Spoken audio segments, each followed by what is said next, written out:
জয় শ্রীকৃষ্ণের। রাধে রাধে বন্ধুরা, নটি চাইল্ডহুড চ্যানেলে সবাইকে স্বাগত। বন্ধুরা, তোমরা সবাই কেমন আছো? আশা করছি গোপাল সোনার কৃপায় খুব ভালো আছো। আমিও আমার গোপাল সোনার কৃপায় বেশ ভালো আছি।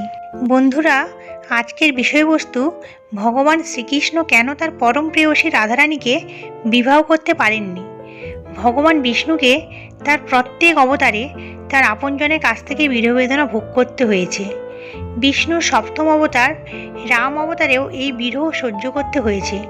প্রভু শ্রীরামচন্দ্র জ্যেষ্ঠ পুত্র হওয়া সত্ত্বেও রাজ সিংহাসনে বসতে পারলেন না। ওনাকে 14 বছরের জন্য বনবাস ভোগ করতে হয়েছিল। শুধু এইটুকু নয়, বনবাসে গিয়েও তার প্রাণাধিক প্রিয় স্ত্রী সীতামাতাকে হরণ করল রাবণ। আর এই কারণে রাম অবতারেও এই বিরহ বেদনা সহ্য করতে হয়েছিল। ভগবান কৃষ্ণ অবতারেও তার পরম প্রেয়সী শ্রীরাধাকে বিবাহ করতে পারলেন না। এছাড়াও জন্ম থেকে একটার পর একটা প্রতিকূলতার মুখোমুখি হতে হয়েছিল। এই সব কিছুর মূলে কারণ ছিল একটাই। বন্ধুরা, চলুন তাহলে এসবের মূল কারণ কী ছিল এবার জেনে নেওয়া যাক। বহু বছর পূর্বের কথা। ঘটনার সূত্রপাত ঘটে এখান থেকেই। পুরাণ অনুসারে একদা ঋষি দুর্বাসা স্বর্গের রাজা দেবরাজ ইন্দ্রের জন্য এক পারিজাত পুষ্পমালা নিয়ে আসেন উপহার স্বরূপ। ঋষি দুর্বাসা সমস্ত দেবতাদের বিজয় প্রাপ্তির কামনা করে পারিজাত পুষ্পের মালা আশীর্বাদ স্বরূপ দেবরাজ ইন্দ্রকে প্রদান করেন। কিন্তু দেবরাজ ইন্দ্রের এক ছোট্ট ভুলের কারণে ওই আশীর্বাদ সমস্ত দেবতার জন্য অভিশাপ হয়ে দাঁড়ালো। ঋষি দুর্বাসা যে পারিজাত পুষ্পের মালা দেবরাজ ইন্দ্রকে প্রদান করেছিলেন, ওই মালা দেবরাজ ইন্দ্র তার বাহন ঐরাবতের মাথায় পরিয়ে দিয়েছিল। কিন্তু পুষ্পের সুগন্ধ এতটাই তীব্র ছিল, ইন্দ্রের বাহন ঐরাবত নামক হাতি ওই সুগন্ধে বিচলিত হয়ে উঠল এবং ওই মালা তার পায়ে পড়ে গেল। বরদান স্বরূপ মালার অপমান হতে দেখে ঋষি দুর্বাসা অত্যন্ত ক্রোধান্বিত হলেন এবং সমস্ত দেবতাদের অভিশাপ দিলেন সমস্ত দেবতা শ্রীহীন হয়ে যাবে। তারপর শুরু হলো অসুরদের সাথে দেবতাদের যুদ্ধ। ওই যুদ্ধে অসুরদের জয় হয়, দেবতারা পরাজিত হয় এবং সর্বস্ব হারিয়ে স্বর্গরাজ্য ছেড়ে দেবরাজ ইন্দ্র সমস্ত দেবতাদের নিয়ে উপস্থিত হন বিষ্ণুধামে বিষ্ণুর নিকট। তারপর ইন্দ্রদেব করজোড়ে প্রভু বিষ্ণুকে বলেন, হে প্রভু, কেবলমাত্র আপনি আমাদের সাহায্য করতে পারেন, কারণ অসুরগণ আমাদের পরাজিত করেছে এবং আমরা ঐশ্বর্য, সমৃদ্ধি, আভূষণ, এমনকি স্বর্গরাজ্য সব কিছু হারিয়েছি। ঋষি দুর্বাসার অভিশাপ সফল হয়েছে। সব কথা শোনার পর ভগবান বিষ্ণু দেবরাজ ইন্দ্রকে বলেন, আপনার কর্মের ফল শুধুমাত্র আপনি ভোগ করছেন তাই নয়, সমস্ত দেবতা এমনকি স্বয়ং ভগবান বিষ্ণুকেও এই ফল ভোগ করতে হচ্ছে, কারণ তার স্ত্রী অর্থাৎ দেবী লক্ষ্মী চলে গেছেন বিষ্ণুধাম ছেড়ে। তখন ইন্দ্রদেব বলেন, হে প্রভু, আমার পাপের প্রায়শ্চিত্ত করার একটা সুযোগ দিন। কোনো তো উপায় আছে যাতে দেবী লক্ষ্মী পুনরায় বৈকুণ্ঠধামে ফিরে আসে। প্রভু, আপনার পীড়া নিবারণের জন্য এবং সমস্ত দেবতাদের সাম্মোচনের পথ দেখান। তখন ভগবান বিষ্ণু ইন্দ্রদেবকে বলেন, তোমার প্রায়শ্চিত্তের জন্য সর্বপ্রথম অসুরদের কাছে যাও এবং অসুরগুরু শুক্লাচার্যের কাছে তুমি ক্ষমা প্রার্থনা করো। তখন ইন্দ্রদেব বলেন, আমরা দেবতা হয়ে অসুরদের কাছে ক্ষমা প্রার্থনা করব? আপনি কি বলছেন প্রভু? তখন ভগবান বিষ্ণু বলেন, ইন্দ্রদেব, আপনি স্বয়ং একবার নিজেকে দেখুন। আপনি এখন দেবরাজ নন, আপনি অসুরদের থেকে সব কিছু হারিয়েছেন। আপনার স্বর্গ, সম্পত্তি সব কিছু হারিয়েছেন অসুরদের কাছে। কিন্তু আপনার মনে এই অহংকারের কারণে আপনি অসুরদের কাছে ক্ষমা চাইতে অপমানিত বোধ করছেন, আর এই অহংকারের কারণে সঠিক পথ থেকে আপনি ভ্রমিত হচ্ছেন। যুগ যুগ ধরে দেবতাদের থেকে অসুরদের আপনি তুচ্ছ ভেবে আসছেন, আর এই কারণে অসুররা যুদ্ধ করলেও নিজেদের সম্মান ফিরে পাওয়ার জন্য। ইন্দ্রদেব বলেন, আপনি উচিত বলেছেন প্রভু, আমাকে ক্ষমা করে দিন। এইবার আমার অহংকারকে বিজয়ী হতে দেব না। আমি এই মুহূর্তে যাব এবং অসুরগুরু শুক্লাচার্যের কাছে ক্ষমা প্রার্থনা করব। এই বলে ইন্দ্রদেব ও অন্যান্য দেবতাগণ অসুরগুরু শুক্লাচার্যের সামনে এসে উপস্থিত হন এবং ক্ষমা প্রার্থনা চেয়ে বললেন যে আমাদের চিন্তাভাবনা অনুচিত ছিল অসুরগণের প্রতি। আজ আমরা তা উপলব্ধি করতে পেরেছি। কিন্তু অসুরগুরু শুক্লাচার্য দেবতাদের ক্ষমা করে দিলেন না। উনি বললেন, যদি স্বর্গরাজ্য ফিরে পেতেই হয় তাহলে স্বয়ং নারায়ণকে এসে উনার নিকটে ক্ষমা প্রার্থনা চাইতে হবে।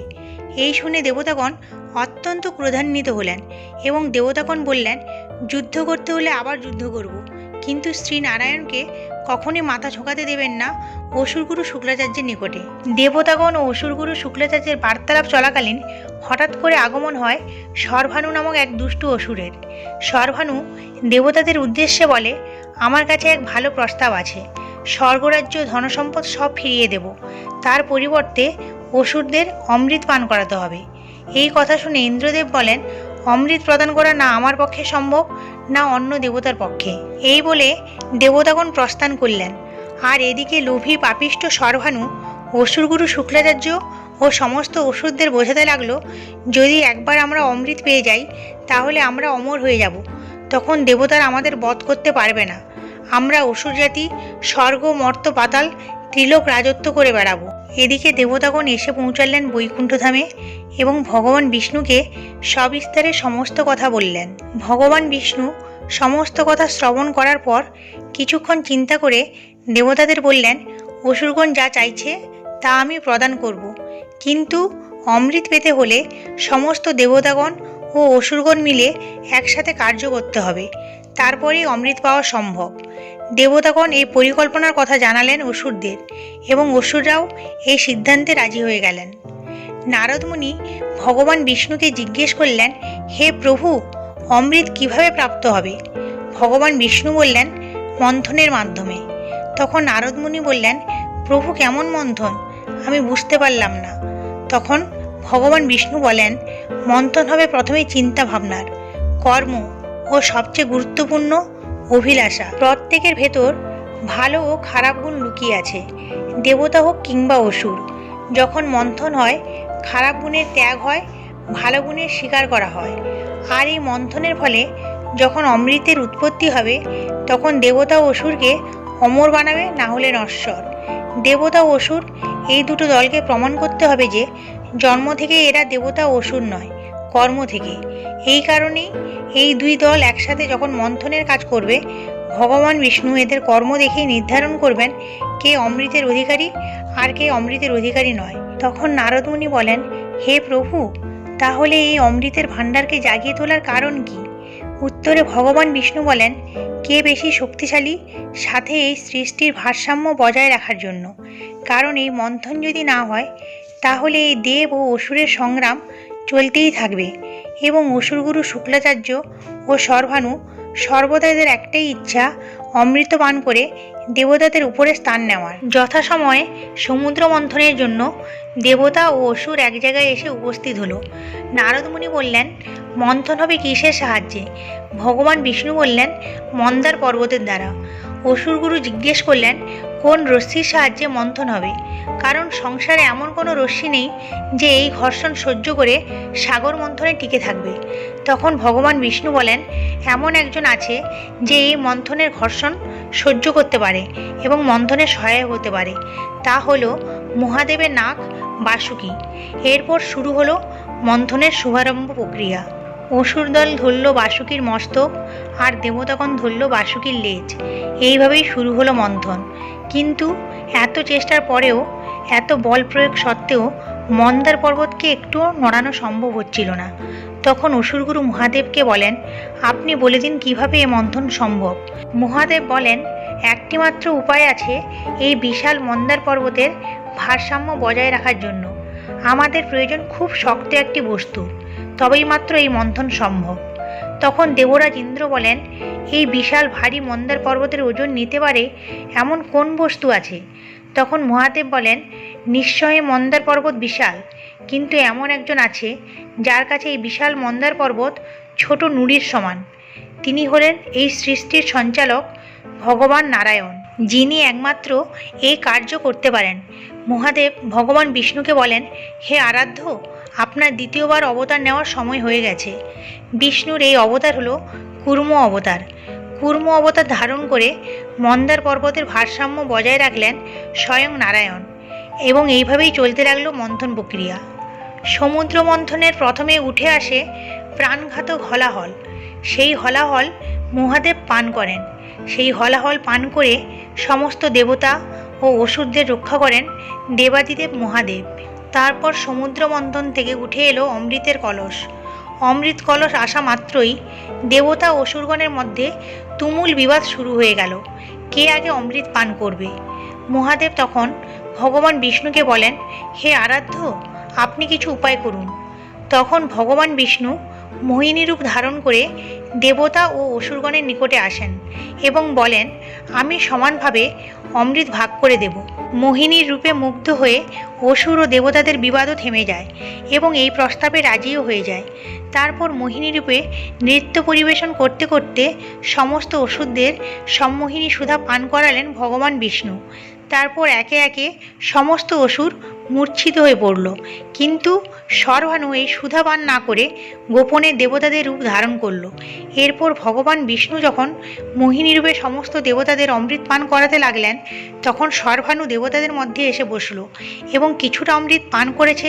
সেমতাবস্থায় চন্দ্র ও সূর্য দেবতা বলে ওঠেন, দাঁড়ান দেবী, এ দেবতা নয়, দেবতার রূপ ধারণ করে কোনো অসুর এখানে বসেছে। সূর্যদেবের দিব্য প্রকাশে ও চন্দ্রদেবের দিব্য দৃষ্টিতে আমরা বুঝতে পারছি এ একজন দেবতার ছদ্মবেশে অসুর। তারপর দেবতার বেশ ধারণকারী সেই অসুর শরভানু নিজ রূপে এলো। মোহিনী রূপে ভগবান বিষ্ণু অত্যন্ত ক্রোধান্বিত হলেন এবং বললেন, হে অসুর, তুমি আমার সাথে ছল করেছ, এই প্রবঞ্চনার জন্য আমি তোমাকে দণ্ড দেব। এই বলে ভগবান বিষ্ণু তার সুদর্শন চক্রের আহ্বান জানালেন এবং শরভানুর মস্তক ছেদন করলেন। তারপর শরভানু বলেন, আপনি এটা ঠিক করলেন না নারায়ণ, আপনি আমার সাথে ছল করেছেন। প্রথমত সমস্ত অসুরদের সাহায্য নিয়ে সমুদ্র মন্থন করালেন, দ্বিতীয়ত মোহিনীর রূপ ধারণ করে সমস্ত দেবতাদের আগে অমৃত পান করালেন এবং সমস্ত অসুরদের অচেতন করিয়ে রেখেছেন। তারপর আমি যখন ছল করলাম, অর্থাৎ দেবতার বেশ ধারণ করলাম, তখন আমার মস্তক ছেদন করলেন। এর অর্থ হলো, যদি ত্রিদেব ছল করে তখন ওনাদের কোনোরূপ পরিণামের সম্মুখীন হতে হয় না, আর সেই ছল যদি অসুর করে তখন অসুরদের কুপ্রভাব সহ্য করতে হবে।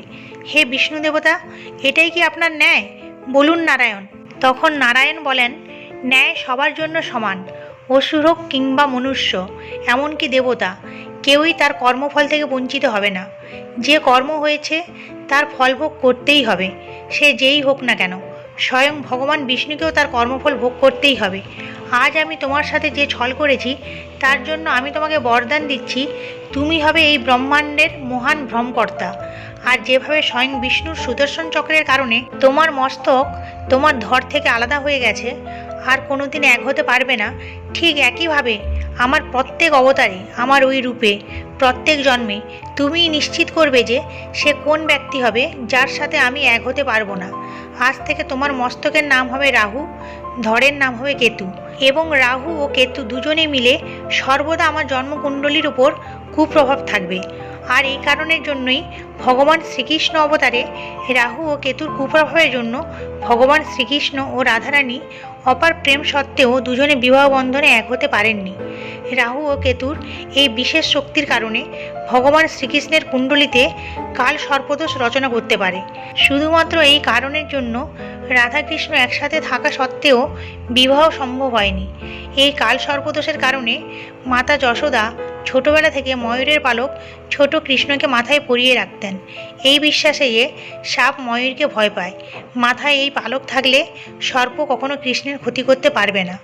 কাল সর্পদোষ যার কুণ্ডলিতে থাকবে তাকে তার প্রিয়জনের থেকে দূরে থাকতে হবে। আর এই কাল সর্পদোষের পরিণামস্বরূপ রাধারানীর সাথে ভগবান কৃষ্ণের বিবাহ হলো না, বিবাহ সম্পন্ন হলো আয়নের সাথে। এমনকি এই কাল সর্পযোগ দোষের কারণে রাম অবতারে সীতার থেকে দূরে থাকতে হয় শ্রীরামচন্দ্রকে, এবং এই কারণেই শ্রীনিবাস অবতারেও ভার্গবীর সাথে বিবাহ করতে সক্ষম হননি। আজকের মতো এখানেই শেষ করছি বন্ধুরা, নতুন ভিডিও নিয়ে আবার পরে দেখা হবে। যদি আমার এই ভিডিওটি তোমাদের ভালো লেগে থাকে তাহলে লাইক দিয়ে আমার চ্যানেলটি সাবস্ক্রাইব করে দিও। আমার গোপালের কাছে প্রার্থনা জানাই তোমরা সর্বদা ভালো থাকো, সুস্থ থাকো এবং সর্বদা হরিনাম জপ করতে থাকো। জয় শ্রীকৃষ্ণ। রাধে রাধে।